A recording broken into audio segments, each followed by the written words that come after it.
Okay, so we go to the next chapter, which is titled, I think, in your book, Differentiation Rules. But differentiation is an English word, so I will not be able to go through all the Math 3C lessons. So fortunately, every lecture in Math 3C is already recorded. So if you feel a little bit of gap, you can go and review some of those videos. But today, let me start at least with the definition of the derivative. So if I give you a function, f, this function you know has a domain, df. For example, when I say f of x is, let me write here and then clean it. I don't need this one now. So for example, f of x equals to x to power 2. The domain of this function is R, yes? It means that whatever you choose for x, you can calculate x squared. So the domain of this function is R. But if I say g of x equals to 1 over x minus 1, the domain is not R. The domain of function g is all possible values you can choose for x. You can choose whatever you like except one number, and that is 1. Because if I put 1 here, the denominator vanishes. So this means that the way that people usually write it is we say the domain of G is the set of all real numbers minus means except one number here, there. Yes? Did this lecture have a name? Yes, I just wrote the name. So differentiation rules. Okay. Yeah. So that is the domain. That is the meaning. The domain means the set of all values that you can choose for the input variable. So now assume that you have a function f, it has its domain, and then you have a number a in the domain. Yes?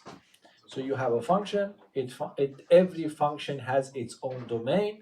You choose one number in the domain, and then you can ask me what is the derivative of this function calculated at that number in the domain. So it means that, for example, for this function, I am not allowed even to ask what is g prime of 1, because 1 is not in the domain. Yes? I am allowed only to ask the derivative at those points which are in the domain, but still they might not exist again. But this is important to know that this number that I put inside the derivative should be a point in the domain. And then how can I calculate that? That is the famous definition of Leibniz and Newton. So the limit of f a plus h minus f of a divided by h goes to 0. You calculate this limit. If this limit exists, then you would say that the derivative of the function at a is that number. Yes? Let me give a very simple example to refresh your memory. So for example, let me just give you a simple function. F of x equals to x squared plus 2x. And then I ask you to calculate f prime of, say, 2. Or let me make it 3, okay? First of all, am I allowed to ask this question? Yes, because this is a function. It's a polynomial. If I ask you what the domain of this function is, it is a set of all real numbers. So 3 is also a point in the domain. So I'm allowed to ask this question. But it doesn't necessarily mean that this number exists, because this number is defined through a limiting process, and sometimes the limit does not exist. Okay? Okay, so how should I calculate that? By the way, this is also something that you need to know. In national exam, they might ask you calculate the derivative using the definition. If they assert on this, then you have to use the definition, even though you can do it much faster by just the differentiation rules that we will come and study about them today later. So what you have to do, you have to write f prime. 3 is playing the role of a. So you just replace every appearance of a with a given number.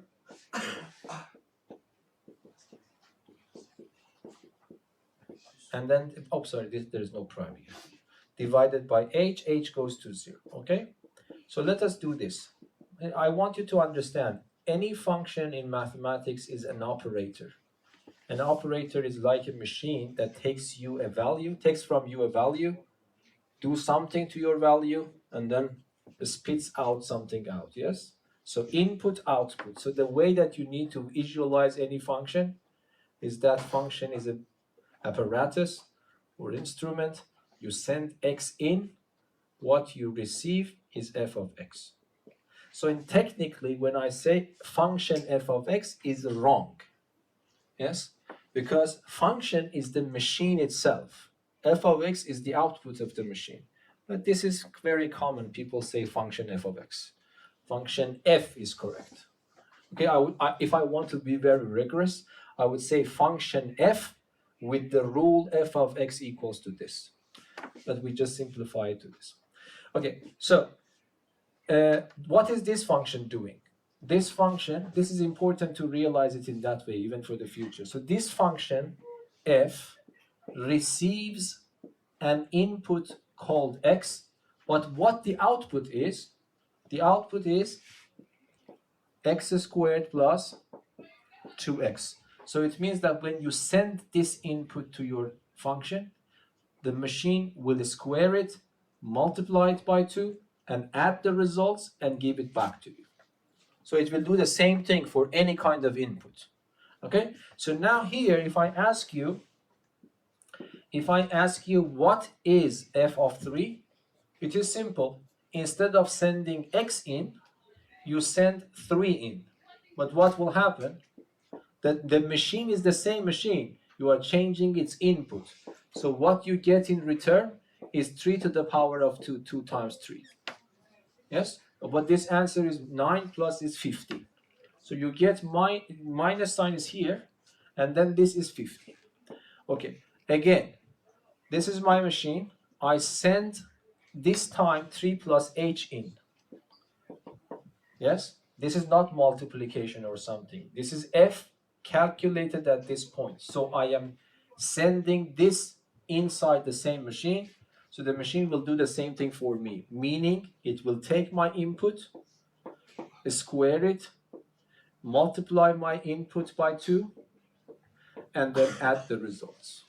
So this picture, you don't need to draw this picture, but this is the way I always think about functions. And this is actually very constructive, instructive probably.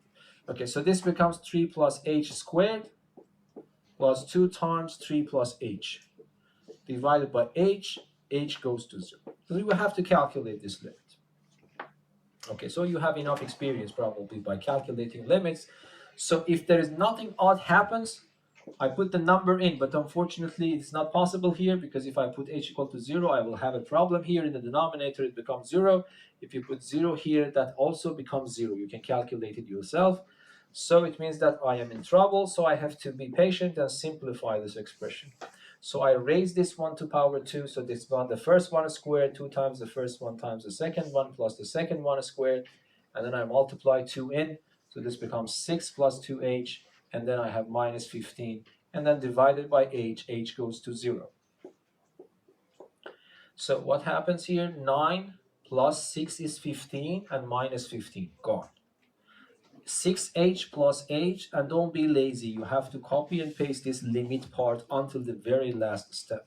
So 6h plus 2h is 8h, and then what do I have? I have h squared, that's it, and then I have h goes to 0. What can I do now? I can factor an h out from here, so this becomes the limit h, 8 plus h divided by h goes to 0. And now I can safely simplify these two h's because of two reasons. First of all, h is a common factor, because I can only simplify factors. But if I want to divide the numerator and denominator, I have to make sure that this quantity is not 0. I'm just telling you because I want to refresh your memory. Otherwise, you really don't need to pay attention that much. Why h is not 0? I want you to remember. Anyone else? Yes, Abdullah? No, this is implicit in this symbol. Yes, h goes to 0. It means it is as close as you want to 0, but one thing you need to be careful. H is not equal to 0. It is not clear, is it bigger than 0 or smaller than 0, but we know h is around 0, but definitely not equal to 0. So this assumption that h is not equal to 0 is implicit in this symbol. Okay? Okay, then I am on the safe side, so I can divide, and then I have this. You see that I am writing this limit sign all the way. Right now, I just remove it, because I want send h to 0, then I get 8. Okay, so what happens? What happens is that f prime calculated at 3 is what? Is 8. And I don't want to go to the interpretation of this. I am just giving you a little bit of abstract things right now. I will come at some point to understanding why this is important or not. For example, do you remember something about how was it that we come to the idea of the derivative? If you remember, I talked about two questions. One was in the realm of mathematics. One of them was in the realm of physics. Yes. So what was the one in mathematics? Yes, Roku? Like the original question. Hmm? So it was like it was Leibniz who made it first. So Mhm. it was like if you have a function and you have its graph and you draw a tangent to a certain point, what would be the slope of this tangent? Yes. So that was the motivation for mathematical part, and the motivation for physics part was Was it to measure an instantaneous speed? instantaneous speed or velocity of a moving particle. Even though these two problems were completely apparently separate problems in different worlds, but they are connected with the same mathematical structure. I will probably at some point will come to it, but I want to follow the book, because otherwise we will not be able to finish this. So for the time being, I am just doing it mathematically. See, the motivation is finished. So the motivation part is that problems from Leibniz and physics from Newton, and then mathematicians realized that this kind of limit, which was not a priori clear, it should be very relevant or important, it turns out to be important. Okay, and then when this something like this happens and other fields people have the same problem, and they say that okay, this is appearing apparently a lot of times, so let us give it a name and try to study this limit once for all, so that we can use it in all contexts that they appear. Okay, so that was the idea, rough idea of the derivative. And by the way, you have to have extreme respect for these two good questions, because our life actually depends on it. So yeah, really depends on it. I just wanted to see, because last time Samuel was asking me, I really don't like derivatives. What's the notion of derivative? You cannot dislike derivatives, because your life is based on it. Okay? So, for example, the notion of derivative, when it was invented, then people, for example, Maxwell was able to write 4 equations in electrodynamics. People didn't know about the existence of electromagnetic waves by that time. Okay? And then the equations, mathematical equations, which are heavily involved with derivatives, but a very complicated version, not derivative in one dimension, the derivative in a space, which is a function of 3 variables, but that is the extension of the derivative. They realized that there is some term, they have to put a term there, and that term predicted that in the universe outside there should be a wave, electromagnetic wave. People didn't know about that. And because it was predicted by the equations, some person, I think Hertz, was able to first detect them in the experiments in laboratory. And then after that, everything really depends on electromagnetic waves. Whatever you have about electricity is really based on those equations. And of course, then it is clear that if electricity is gone, life will stop more or less. Yes? So this is really the case.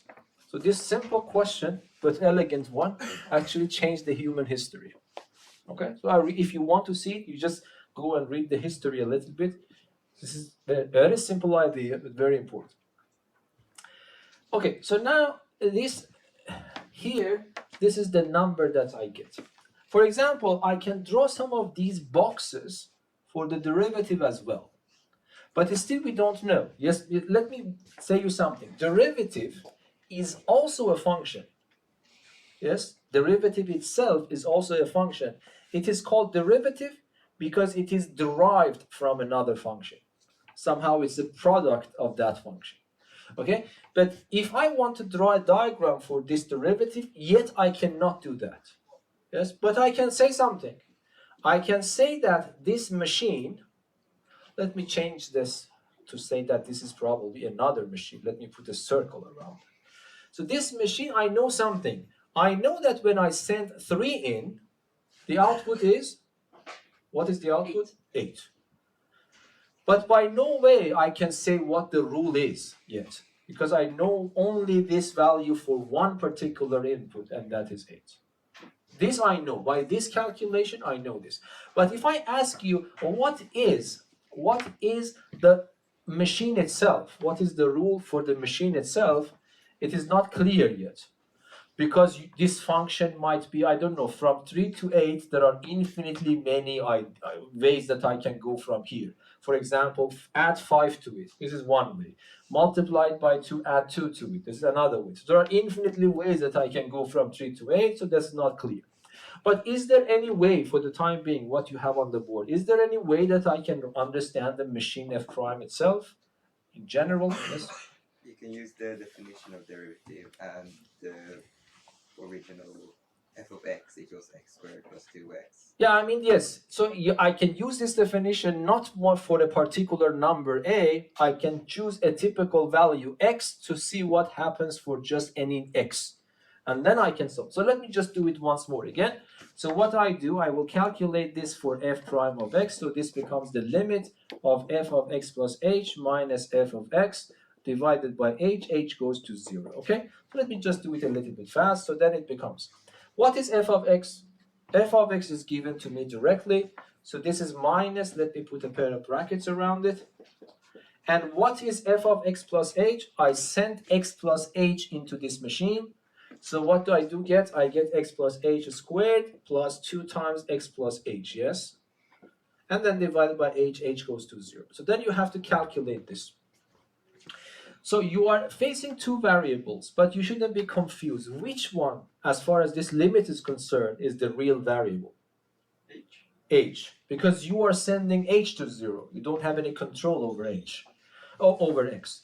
So what you do, you just write the limit, you square it, x squared 2 times the first one times the second one is squared, plus I multiply it by 2, and then I multiply the minus sign there. And then divided by h goes to 0. So what happens? This one and that one, this one and that one, they are gone. So what is left again? 2xh, h squared, 2h. So if you don't mind, let me factor h out right away. So this becomes 2x, and then I have plus h, and then I have plus 2 because of that one, and then divided by h goes to 0. So this h and that h are cancelled. Then I send h to 0. So let me write it again. So what's the answer? H goes to 0. So the answer is just 2x plus 2. So do I have the rule now? Yes. So now you can say that if I send x to this f prime, what do I get in return? I get 2x plus 2. So this is my general rule. So this is the idea that you need to have in mind. So you see this machine, x, f goes to x squared plus 2x.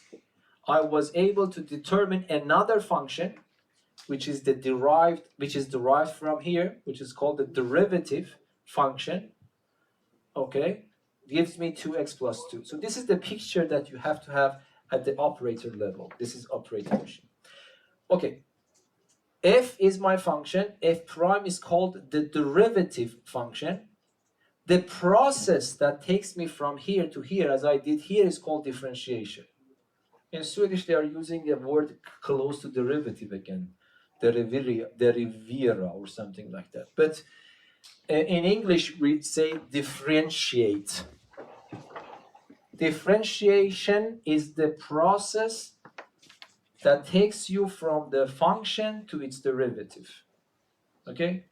But the final product in your hand is called the derivative.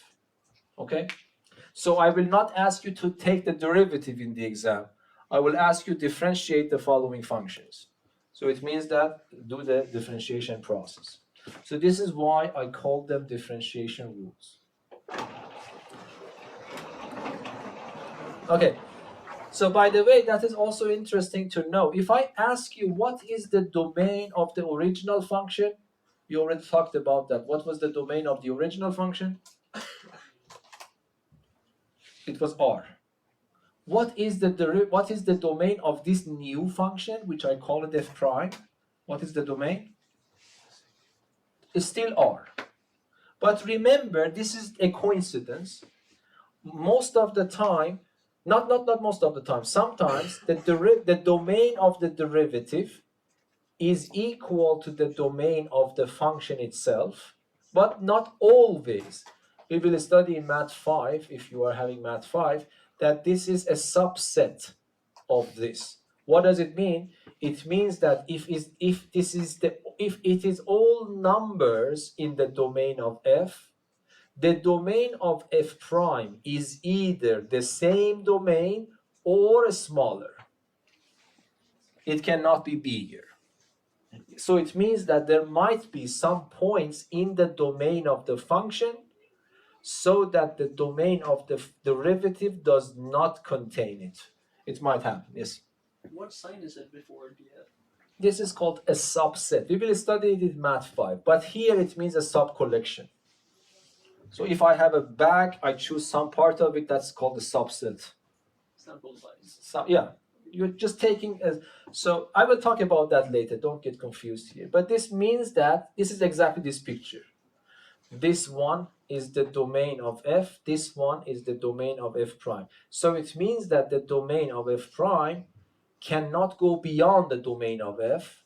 It might be at most the domain of f, but depending to different functions, it might be smaller than the original domain. It's a good picture to have in mind. Okay. Now you see that this is a little bit boring process. This function, by the way, was a very, very fairly trivial function, x squared plus 2x. The formula is not complicated at all, but still it took a little bit of time to calculate this. Okay, and then on the other hand, we realized the notion of derivative is important. And then what happens? In different contexts, depending on which field you are working, biology, physics, chemistry, engineering, whatever, you have a lot of different functions. You need to find a derivative of those functions. Now assume that you are the mathematician yourself. You can put on that shoe for a while, and you want to continue. What is the natural way to do it? Because of course, the ideal scenario is to have a very big table so that we can have all functions there with their derivatives tabulated there. But this is impossible because there are infinitely many possible choices. So let us forget about this. Okay, the next idea. Yes? To make it easier or to find No, some- how to make it easier? Of course, we want to make it easier, but how? Yes? Maybe look for like a pattern or some rule. That's No, before, so just tell me about your ideas. What kind of pattern? Can you even expect from the universe acts according to our will to have a nice pattern that we can do calculations easier? Well, you can notice a pattern between f of x and f prime of No, x. I understand what you mean. You're remembering something, Okay, but you don't see the final point. what do you? Before pattern, finding the pattern is that if you are working with a particular function. But before reaching to the pattern, you mean that I just randomly pick a function and try to find the pattern for this function, or what? No, I want to see it's very reasonable. I mean that if you are a mathematician, you will do the same thing. I want you to feel why we continue as we are going to continue now. Yes, Rocco? Do you mean that instead of finding the derivative for if we have a long equation, instead of finding we could take each part of each term and find the derivative of that term, and then That is one good idea. But even if you have that one, there is another question coming before that naturally. Because assume that you are talking about this function. This function is composed of two parts. Each part is simpler than this function itself. What you are saying is that try to find a connection between the derivative of this new function based on the derivatives of these simpler functions. I agree with you. This is definitely in our program, yes? But before that, there is an even more fundamental question. Yes? Maybe to find the derivative of a general formula. No, don't be. I mean, I want to try to you feel it yourself. But I don't know why don't you answer the same question that I expected. Can you explain more? I don't really know what you're referring No, the question is clear. Forget about me. to. Okay? You realize that this function, this notion of derivative is important. You also know how to do it case by case. How? You take this boring process and apply it to each one of the functions individually. Okay? Okay, then that's the story. So forget about me. You want to continue yourself. I'm taking these excuses, I'm blocking these excuses, yes. You're sitting at your home, we are in Newton's time, there are no Facebook, there are no telephones, and then it takes a long time to communicate, and then we want to come with an idea. So what do you do really?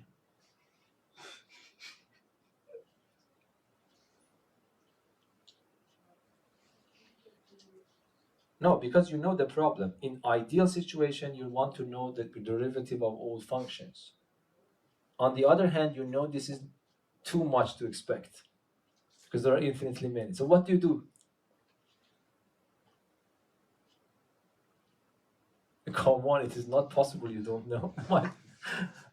Yes, yes. Do you mean trying to find like a way on how to calculate the derivative of combined functions? But it comes next. Okay, do you mean That is the same thing Rocco okay, mentioned. so you mean like x to the power of n? Okay, yes. So In we general, mean can general you? function of x to the power of n.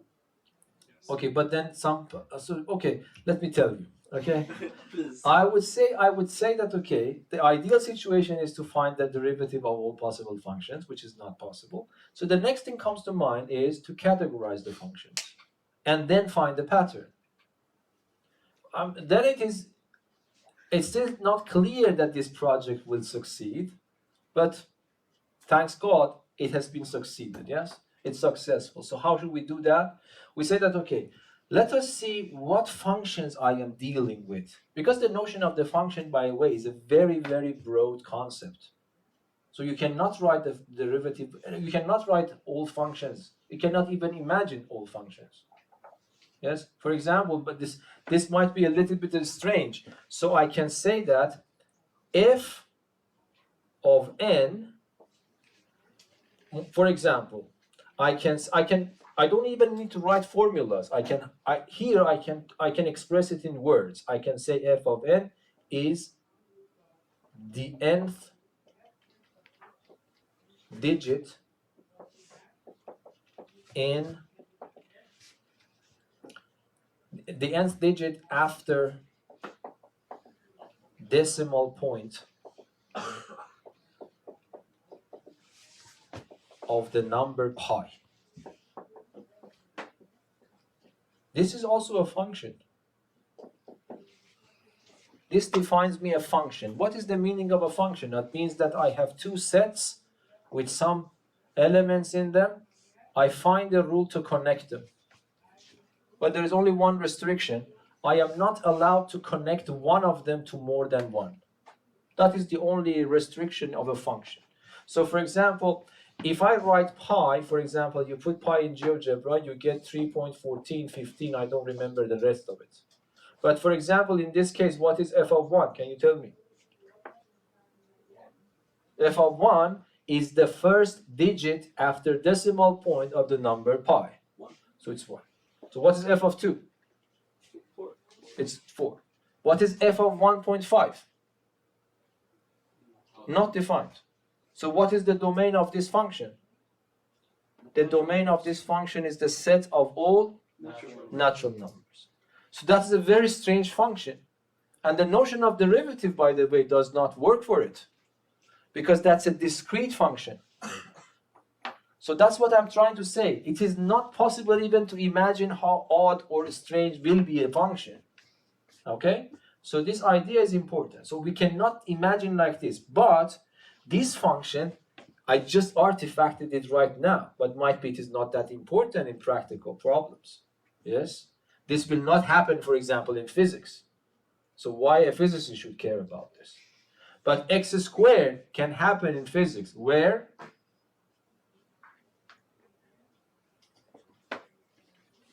when you write x equals to 1 over 2at squared.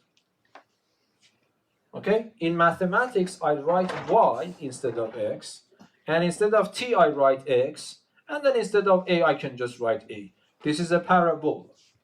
That is also a parabola, but this is a parabola in xy coordinate system. That's a parabola in xt coordinate system.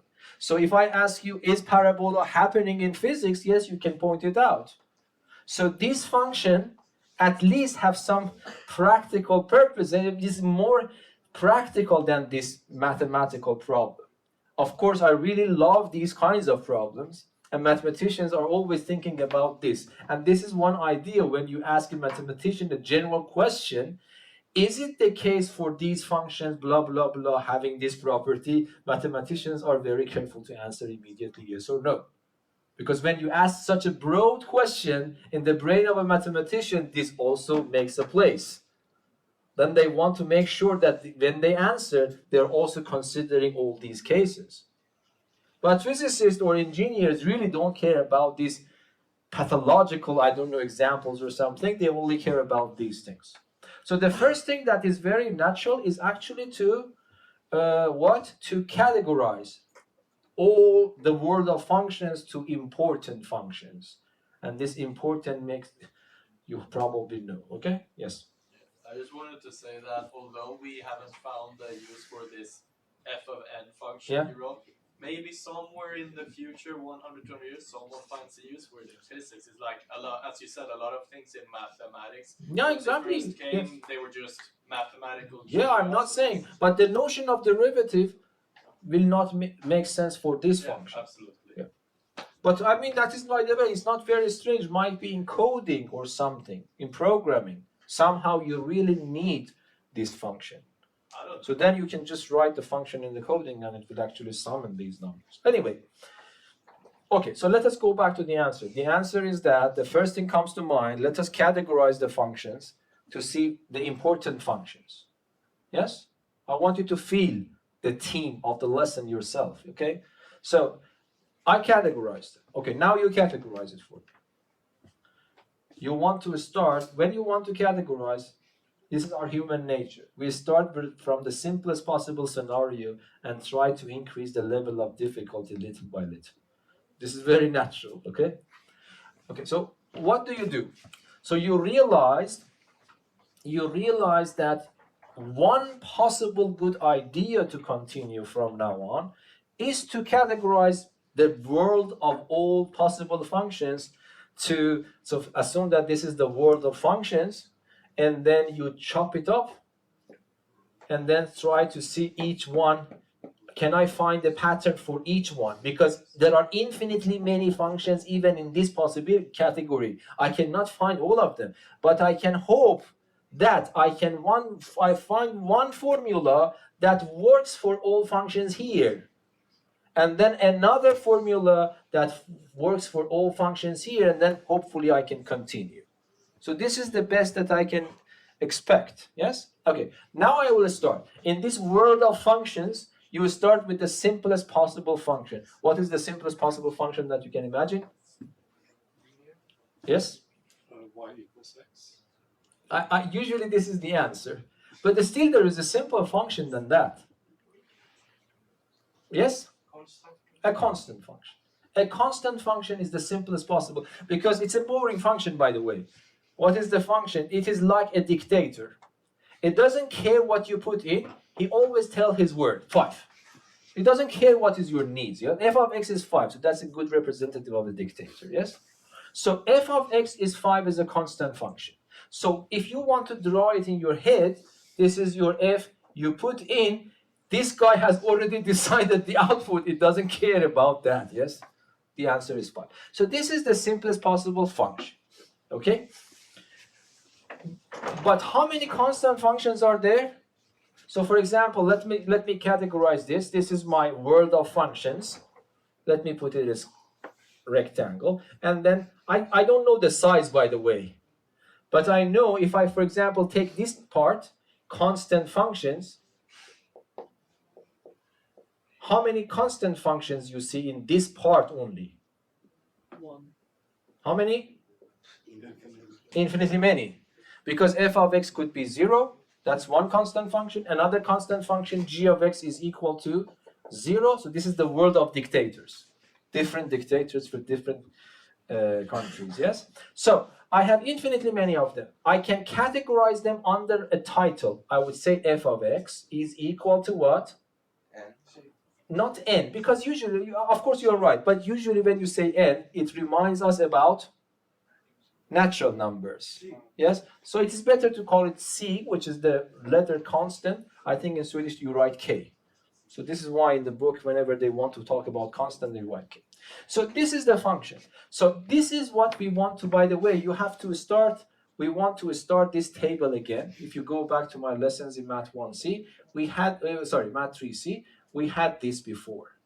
I want to start adding functions in this table. So the first function that I put is a constant function. Okay, so what is the derivative of a constant function? 0. Can you see that? Because if I have a constant function here, so if I have a constant function here, what is the output of this? Is c. What is the output of this? C. So c minus c is 0. So the derivative of a constant function is 0. Okay. By the way, I have seen, this is my experience from the exam, so let me just write this. If I give you this, what is the derivative of this function? 0. Okay? This is easy now, but I have given this example in the exam. Many people made mistakes because they used the formula for a square root of x to derivative to differentiate this. Okay? So be careful. If I give you f of x is equal to the logarithm of sine 30 degrees in base square root of 5. What is the derivative of this function? 0. Because who cares what this is? It's just a constant. Yes? But probably this is a dictator from Mars, not Earth. Yes, it's more complicated dictatorship. Okay, but anyway, that is also the same thing. So I mean f of x equals to pi squared plus 2 pi. What is the derivative? 0 again, because that is a constant number. So whatever, if you have a function which is a constant, its derivative is 0, end of story. But of course, this is not the only one. Now I want to go to the next realm. You want to increase the level of difficulty a little bit. So what that function is? F of x equals to x. It definitely, probably this is a good starting point. So f of x is equal to x. Okay, but can you categorize f of x equals to x? What is the name of these type of functions? But of course, f of x equals to x, by the way, that is also very simple. Can you help me to do that? F of x is equal to x, and I want to take the derivative. There is only one thing in my hand right now to use the definition. But can you tell me what will happen for the first term? F of x plus h. This is, by the way, if you want to compare it to the dictator, what do you say to this? This is extremely agreeable. King, yes? Because it tells you whatever you say, that's okay. You tell me x, okay, x. You tell me 5, 5, 6, 6. Yes? This is called identity function. Yes? So if you have f of x equals to x, then what happens for f of x plus h? X plus h minus f of x is again x divided by h goes to 0. This one are cancelled, but h over h is 1. So this if this is x, I have it 1. But of course, immediately you realize, okay, life is good now, but what happens if it is x squared? And then usually this is the problem with mathematicians. They don't stop somewhere, yes? Okay, if you solve x squared, they will ask what about x cubed? If you solve x cubed, what about x to the fourth? Okay, so this I cannot solve it for you right now. It needs a theorem from Math 5, which is called Newton's binomial theorem, to be able to prove it in detail. And then I don't want to continue with that because that is part of Math 3C lesson. But I will give you the final message. Okay? The final message is, if you have x to any power, the answer is ax. And if you don't mind, by the way, let me use the same letter C to emphasize that this is a constant. So then what happens? Cx to the power of c minus 1. But be careful, this is it's a world on itself to discover this formula. Why this is the case? Because if I give you x to the power of 2, I am sure that you can manage it. X to the power 3, you can manage it. At the end, you really need to sit down and multiply things 3 times. But there are some big problems that you cannot solve it if you don't know how to do it. For example, if I say x to the power of minus 2, then what happens? F of x plus h becomes x plus h to power minus 2. Then I cannot, of course, expand that because that's minus 2. Then what I have to do? I have to use its definition to take it down, yes? I mean, the process giving rise to this formula for this, which is simply 2x, is completely different. But the miracle is, at the end of the day, miraculously, you get the same rule, the same idea, the same thing, the same rule that worked for this 2 will also work for minus 2. Even more surprisingly, it also worked for fraction powers. More surprisingly, it also worked for irrational powers. Okay? So this means that this is just one course itself if you really want to understand all the proofs for this. I'm exaggerating, it's just not that big, but anyway. Yes. Yeah. So anyway, but this is, you shouldn't expect that we can do it. But of course, if I ask you to do this by definition, we did it. If you go back and check the videos, I did this one for you. And then I have some videos for interested students. I can put the links. I have done it for the third root as well. So you can just see how is it going. But the good news is that we have the same formula here for all of them. Okay. But still I am in trouble. Yes, because if I ask you, do you know the derivative of x squared? You would say yes. The answer is 2x. Do you know the derivative of x cubed? You would say yes. The answer is 3x squared. But if I ask you if you are still the first primitive mathematician, yes, assume that you are like that. If I ask you, do you know the derivative of this? A good mathematician say no. I have to see if there is a rule to discover. Because there is no guarantee. Is this function this function? No. Is this function this function? No. I only know the derivative of this function. I know the derivative of this function. This is natural to ask, is there any connection between the derivatives of these two and this one? But it is non-trivial. Surprisingly, your book is taking it for granted. It's very strange. Yes? There is no guarantee. But you know the rule, of course. What is the rule? So I want to add another type of rules. Not these kinds of rules for different functions, but generic rules. What do I mean by generic rules? Number 2, I would write first. I would say that if you have two functions, f of x and g of x, they are added, and you want to take the derivative of the sum, it is not trivial but someone worked it out and they realized it becomes equal to the derivative of the first one, derivative of the second one being added. This is not trivial. I will tell you immediately why this is not trivial. So the number 3, f of x minus g of x, another mathematician, they realized that, of course, might be that the same mathematician, I don't know, I'm making stories. So then what happens, this becomes f prime of x minus g prime of x.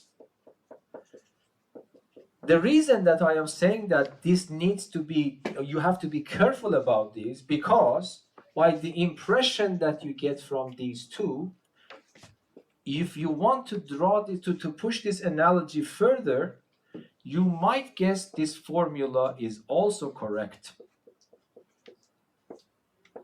Okay? The derivative of the sum is the sum of derivatives, which is correct. The derivative of a difference is the difference of derivatives. True. You might get this impression that the derivative of the product is the product of derivatives. Yes? Then it turns out to be wrong. So this is why I really want you to write it down and cross it over. Okay? You might get this impression that f of x over g of x,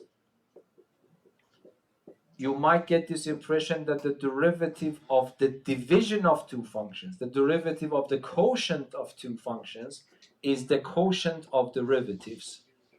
You happily write it, but unhappily cross it over. The formulas are not that simple, and this is part of your lesson. This you didn't study these two in Math 3C. But the people who had Math 3C, I wrote these two explicitly and discussed about that. And even I remember I proved this for you. So if you go back, you will see that the proof is there. The proof, you have to use the definition. It's not complicated. Okay, I will write the true version here. This would be one session of teaching. This would be another session. It will come later. The correct formula is a little bit more complicated than that. So f of x, g of x, totally prime, is not something like this. It is the derivative of the first one, but not multiplied by the derivative of the second one, but multiplied by the second one itself, and plus the first one itself multiplied by the derivative of the second one. So this is called the product rule. This is the topic of another lesson. It will come back to this. I will also talk a little bit about the proof. And this one is another lesson. It is called the quotient rule. It's even more complicated than that. So this becomes another fraction. The derivative of the numerator multiplied by the denominator itself minus the numerator itself multiplied by the derivative of the denominator divided by the denominator to power 2. Okay? So that is called the quotient rule.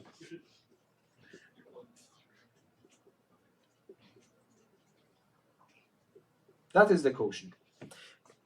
I will talk about them later and I will go through the proof of them. But for the time being, don't use them. We are not allowed to use them, okay? Because we don't know the proof. And I can give the name here. So the addition rule, this is valid. The addition rule and the subtraction rule, the difference rule, how do you say addition, subtraction? So the subtraction rule, they are so straightforward that even the book didn't bother to talk about it. But not trivial, be careful. There is also one more that I want to add on top of that, number 1. Okay. What was that? It is kind of a product rule, but not in its full generality. We had some product rule before, but very light version of that. What was that, do you remember? Zero product rule? No, that is a different story. It's completely out of this box now. So, yes, come back to earth. Yes? What was that, do you remember? For example, you definitely this is what I'm saying. You know a lot of things, but you don't know you know. That's very strange. Because the other way around is, by the way, hard. Because if you don't know and you don't know you don't know, then you will never know. Yes? Because there is no point to go for something, to look for something. But this is another, and then if you don't know, but you know that you don't know, that's good. Because you go and find it. But your situation is the third situation, yes? What is that? You know, and you don't know that you know. This is very strange. This is the new discovery of me today. So I always use the first two versions. Now you gave me another version to talk about. Yes. So this is the case, because if I'm sure, if I ask you, can you differentiate this? Everyone can do it in a matter of seconds. What's the derivative of that? 10x. So you know, but you don't know you know the rule. Yes. So this is the new version we discovered. What's the rule? The rule is that if you have a function multiplied by a constant, and if you want to take the derivative of that product, then the answer is simply don't care about the constant. Just write it down and multiply it by the derivative of your function. By the way, that is also can be called a product rule. That is, by the way, a product rule. Let us use the product rule here. If I change g with a constant c, what will happen? It becomes f prime of x times c plus f of x times c prime. But the constant prime is 0, so this term you don't see it. So it's a simplified version of the product rule. So these three rules we will follow. This is different from this table. In this table, I am talking about particular functions, like x to the power of c, like constant function. But here I am talking about all possible functions. Yes, these are the rules. Okay. There was another one that you studied in Math 3C. Do you remember? That took me 4 sessions or 3 sessions to teach. Okay? And I want to write the result here. Okay? So let me clean the board. I will ask you. So because we don't need them, so if you don't mind, let me open some space.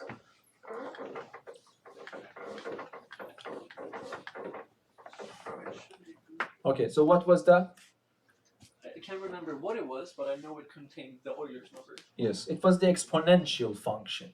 So it is e to the power of constant times x. And then the rule for differentiating took me a long time to teach you why. And then the rule at the end gave me c goes down, but it becomes e to power just cx. So e to power cx repeats itself, only c goes down. And then we also have this, because this is called an exponential function, and this e is very famous in mathematics. It's like pi number. So it's e, if I remember correctly, it's also irrational number, so it means that it will continue forever, but the first 2 decimal points is 2.72. Okay, around that. So this is that famous number, remember, and that is called the Euler number. And this is why we call it E. Euler was a genius mathematician, so Euler. From Switzerland. Okay, so Euler, this E denotes is the first letter of this initial of that.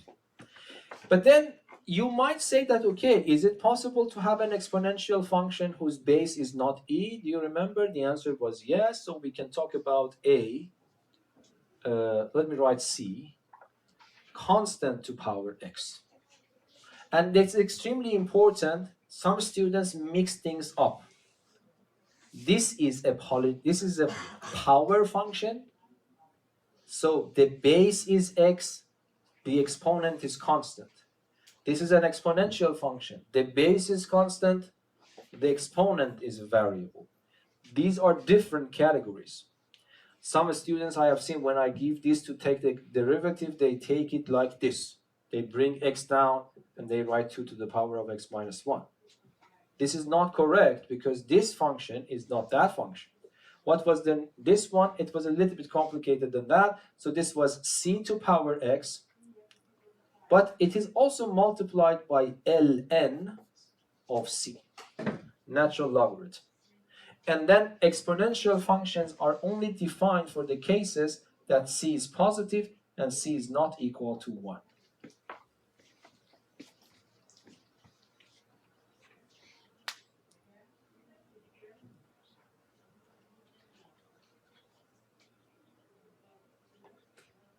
But for the exams and problem, you don't really need to understand how we derive this. But if you're interested, the videos are there, so you can go and review what was there.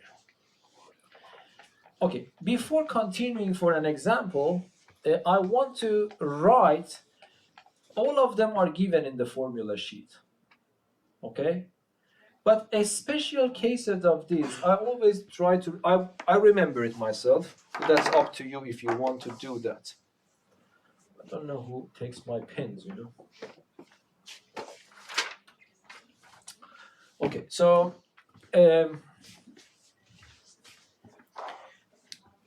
these three cases, I write them separately. In the formula sheet, I think there is only this one given.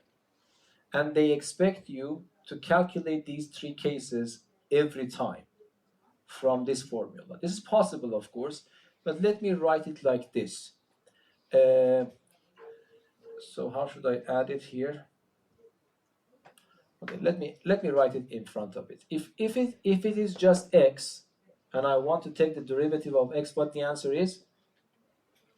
So because x to power c is 1, and I want to differentiate it, according to this rule, 1 goes down, and x to the power of 1 minus 1, it becomes 1 times x to power 0. X to power 0 is 1. 1 times 1 is 1. But I really want you to memorize that.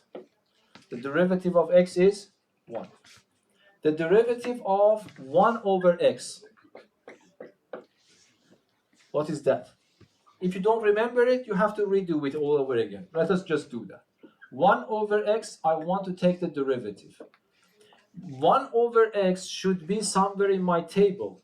It is not exactly in my table unless I realize that there is another name for 1 over x, which is X to the power of negative 1. negative 1. And now I can give the role of that c to this minus 1, and I can use the formula. So minus 1 goes down, multiplied by x to the power of this one, 1 unit less. Yes? And then what can happen here? It's minus 1 x to power minus 2. And then I can bring it down to make it simpler. Minus 1 over x to power 2. So the derivative of 1 over x, I have it in my memory. This is this one. But if you don't have it in your memory, every time you have to do this process.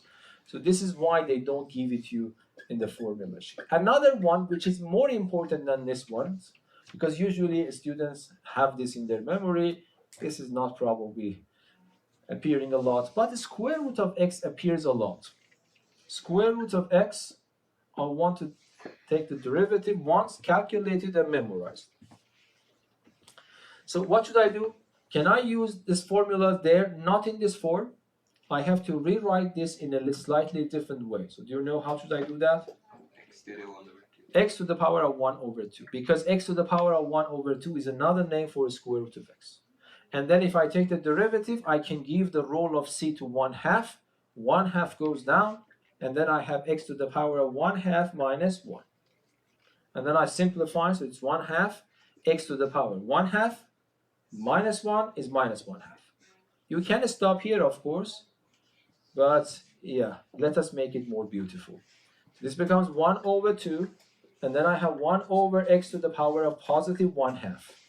It's still ugly, so this becomes 1 over, this one is the square root of 2, and then, square root of x, but I have also a 2, which is supposed to be multiplied there. So, this is the best I can do. We cannot make it more beautiful than that, okay? So this is also something I really want you to have it in memory. Because first of all, it is not in the formula sheet, Secondly, if you really want to do this process all over again, this becomes boring, especially if this appears just one single part of the problem. Yes. So this is 1 over 2 square root of x. So if I ask you, are these new formulas? No. These are the consequences of just one single formula. Okay. I want to actually. They are going too fast. They are talking about the second derivative, etc. But let me start with this example. This example that I want to mention is actually extremely important, even from exam point of view, because at the end of the day, after you understood the concepts, which is important, then you have to improve your skills to be able to do some differentiations. Okay, so this typical exam, this is an important example. Example, differentiate the following functions.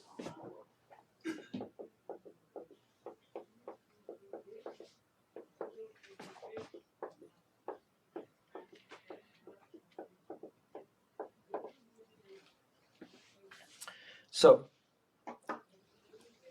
number 1. I don't know. I think it's better to skip the very trivial and simple ones. Let me just do one of them very carefully. So f of x is equal to 5. This is, by the way, important because later we will have some difficult rules. This is important to train yourself because there is also one more rule that I didn't even touch it here, and that is called the chain rule. And that's that is really lucky that that rule works. Otherwise, the notion of derivative is more or less useless. Every time we have to do it. So sine f of x is equal to this minus 3x squared plus 2x minus square root of 2. I want to do it in full details, but I don't expect you to do it in an exam like this. I want you to do it very fast and write the answer in front. But I want you to understand that which rules I am using. So if I want to take the derivative of this function, the way that you need to think is this. My function is composed of simple parts by addition and subtraction.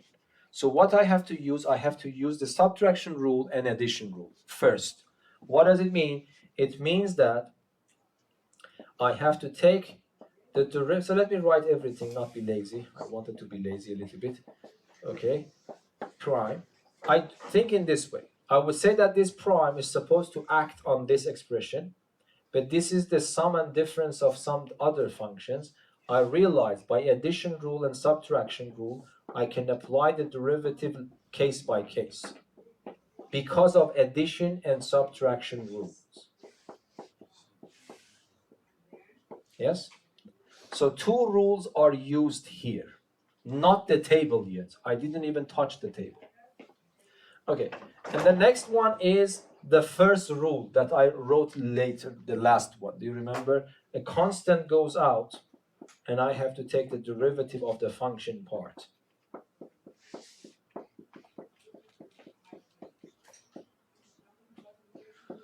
Now I can use the data in the table. Okay? Addition and subtraction rule, multiplication by a constant by a function used, and then I take the derivative of this one. It is 4x to the power of 3 minus 3. The derivative of this one is 2x. The derivative of x is just 1. The derivative of the square root of 2 is 0. And of course, no one writes it like this. 5 times 4 has a better name. Yes? This is the final process. And I put it in a box. What do I mean by putting it in a box? I mean I think in this way, but I don't write it. Yes, in a matter of seconds, I will write the answer. But this doesn't mean I haven't gone through this process. I have gone through that process quickly. If you don't get used to this way of thinking, you will be in big trouble when we reach to the chain rule. Okay, so try to understand what is going on. Don't write it at all in the exam. Of course, if you write it, that's correct. But I mean that you don't need to waste your time. You can just simply find the answer. Is that clear? Okay, let us just go to another one. This is mainly the example. I'm sure that I did it in, so I mistakenly erased that, no worries. So I am sure that I have done it when I was teaching you in Math 3C, but let us just refresh your memory. Okay, so number 2, let me write here. F of x, let me change the name of the function, it doesn't matter of course. G of x is equal to 3x to the power of 3 multiplied by the third root of x to the power of 2. I want to differentiate this.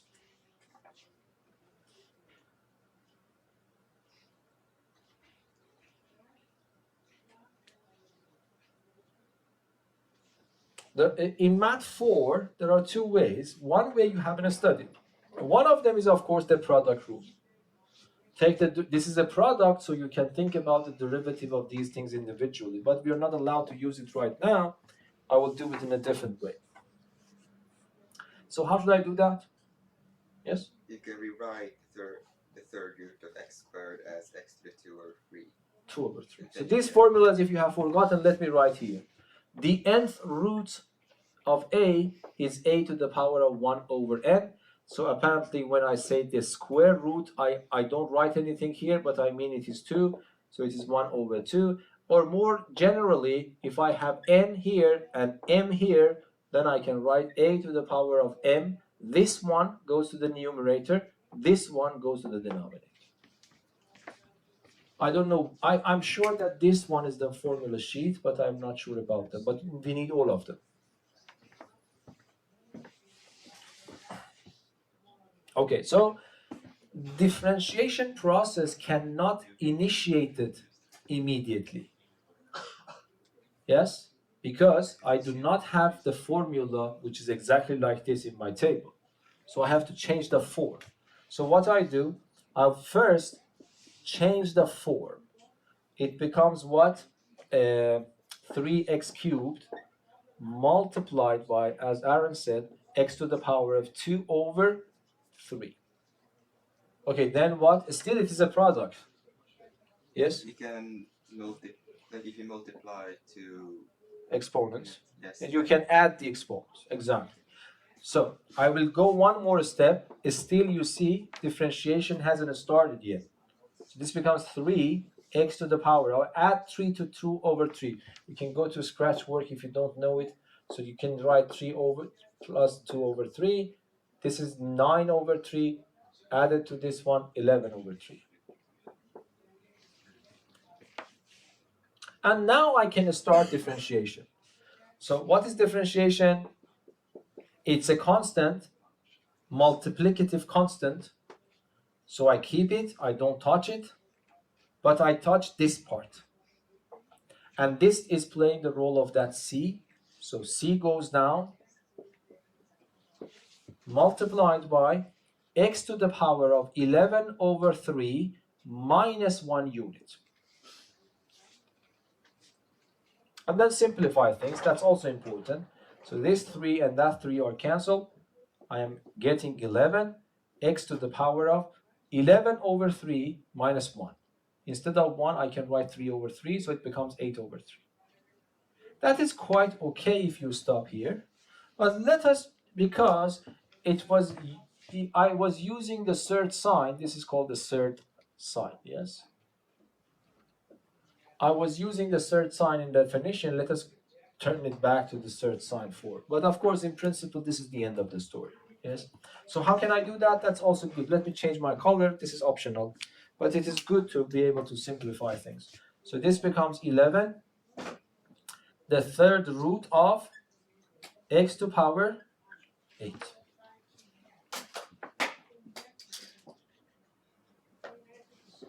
Yes? But what can I simplify it even more? For example, you can say that x, instead of x to power 8, for example, I can imagine x to power 3 times x to power 3 times x to power 2. X to power 3, because of the third root, goes out. One x goes out from here, another x goes out from there, so it becomes x squared. What is left? This cannot go out because this is third and this is second, so this is left.